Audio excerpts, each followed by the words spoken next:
Poland کے ایک چھوٹے سے قصبے میں ایک غریب لڑکی رہتی تھی۔ اس کا نام مانیا سکوردوسکا تھا۔ وہ ٹیوشن پڑھا کر گزر بسر کرتی تھی۔ 19 برس کی عمر میں وہ ایک امیر خاندان کی 10 سال کی بچی کو پڑھاتی تھی۔ ایک دن اس بچی کی ماں مانیا سے کسی بات پر ناراض ہو گئی اور آسمان سر پر اٹھا لیا۔ اس نے مانیا کو کان سے پکڑ کر برآمدے میں لا کھڑا کیا اور آواز دے کر سارے نوکر جمع کیے اور چلا کر کہا، دیکھو یہ لڑکی جس کے پاس پہننے کے لیے صرف ایک قمیص ہے، جس کے جوتے کے تلووں میں سوراخ ہے اور جسے 24 گھنٹے میں صرف ایک بار اچھا کھانا نصیب ہوتا ہے، یہ میری طرح امیر ہونے کے خواب دیکھ رہی ہے۔ تمام نوکروں نے کہکا لگایا اور خاتون دروازہ بند کر کے اندر چلی گئی۔ مانیا کو یوں محسوس ہوا جیسے کسی نے اس پر تیزاب کی بالٹی الٹ دی ہو۔ وہ یہ توہین برداشت نہ کر سکی۔ اس نے برآمدے میں کھڑے کھڑے فیصلہ کیا کہ وہ زندگی میں اتنی عزت شہرت کمائے گی کہ پورا پولینڈ اس کے نام سے پہچانا جائے گا۔ اور یہ 1891 کی بات ہے۔ 1891 میں وہ پولینڈ سے پیرس آئی۔ اس نے یونیورسٹی میں داخلہ لیا اور طبیعیات پڑھنا شروع کر دی۔ وہ دن میں 20 گھنٹے پڑھتی تھی۔ تنگ دستی کی یہ حالت تھی کہ وہ صرف روز 1 شلنگ خرچ کرتی تھی۔ اس کے کمرے میں بجلی، گیس اور کوئلوں کی انگیٹھی تک نہ تھی۔ وہ برفیلے موسم کی راتیں کپ کپا کر گزارتی۔ جب سردی برداشت سے باہر ہو جاتی تو اپنے سارے کپڑے نکالتی، آدھے بستر پر بچھاتی اور آدھے اپنے اوپر اوڑھ کر لیٹ جاتی۔ پھر بھی گزارا نہ ہوتا تو اپنی ساری کتابیں حتیٰ کہ اپنی کرسی تک اپنے اوپر گرا لیتی۔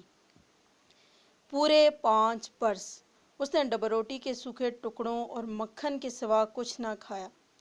نکاہت کا یہ عالم تھا کہ وہ بستر پر بیٹھے بیٹھے بے ہوش ہو جاتی، لیکن جب ہوش آتا تو اپنی بے ہوشی کو نیند قرار دے کر خود کو تسلی دے لیتی۔ ایک روز وہ کمرہ جماعت میں بے ہوش ہو گئی۔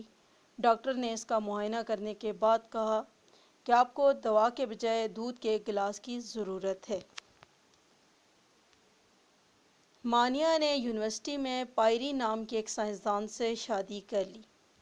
وہ سائنسدان بھی اسی کی طرح مفلوج الحال تھا۔ شادی کے وقت دونوں کا کل اثاثہ صرف 2 سائیکلیں تھیں۔ غربت کے اسی عالم میں وہ پی ایچ ڈی تک پہنچ گئی۔ مانیا نے پی ایچ ڈی کے لیے بڑا دلچسپ موضوع چنا تھا۔ اس نے فیصلہ کیا کہ وہ دنیا کو بتائے گی کہ یورینیم سے روشنی کیوں نکلتی ہے۔ یہ ایک مشکل بلکہ ناممکن کام تھا، لیکن وہ اس پر جت گئی۔ تجربات کے دوران میں اس نے ایک ایسا عنصر دریافت کر لیا جو یورینیم کے مقابلے میں 20 لاکھ گنا روشنی پیدا کرتا ہے، اور اس کی شعاعیں لکڑی، پتھر اور تانبے، لوہے، غرض دنیا کی ہر چیز سے گزر جاتی ہیں۔ اس نے اس کا نام ریڈیم رکھا۔ سائنس کی دنیا میں یہ ایک بہت بڑا دھماکہ تھا۔ لوگوں نے ریڈیم کا ثبوت مانگا۔ مانیا اور پائری نے ایک خستہ حال احاطہ حاصل کیا جس کی نہ چھت سلامت تھی اور نہ ہی فرش۔ وہ 4 برس تک اسی احاطے میں لوہا پگھلاتے رہے۔ انہوں نے تنہا 8 ٹن لوہا پگھلایا اور اس میں مٹر کے دانے کے برابر ریڈیم حاصل کی۔ یہ 4 سال ان لوگوں نے گرمیاں ہوں یا سردیاں اپنے اپنے جسموں پر جھیلیں۔ بٹی کے زہریلے دھوئیں نے مانیا کے پھیپھڑوں میں سوراخ کر دیے، لیکن وہ کام میں جتی رہی۔ اس نے ہار نہ مانی یہاں تک کہ وہ اپنے مقصد میں کامیاب ہو گئی۔ ریڈیم کی یہ دریافت کینسر کے لاکھوں کروڑوں مریضوں کے لیے زندگی کا پیغام لے کر آئی۔ ہم آج جسے شعاع کا علاج کہتے ہیں، یہ مانیا ہی کی ایجاد ہے۔ اگر وہ 4 سال تک لوہا نہ پگھلاتی تو آج سرطان کے تمام مریض بے یار و مددگار ہوتے۔ مانیا دنیا کی واحد سائنسدان تھی جسے زندگی میں 2 بار نوبل انعام ملا۔ اس کی زندگی پر اب تک سینکڑوں کتابیں لکھی جا چکی ہیں اور جس کی وجہ سے آج سائنس کے طالب علم پولینڈ کے نام کا احترام کرتے ہیں اور پولینڈ کا نام احترام سے لیتے ہیں۔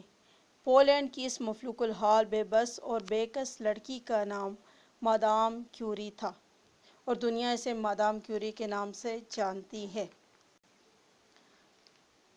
جب دنیا نے مادام کیوری کو اس ایجاد کے بدلے اربوں روپے دینے کی پیشکش کی تو اس نے کہا یہ دریافت صرف اس کمپنی کو دوں گی جو اس بوڑھی عورت کا مفت علاج کرے گی۔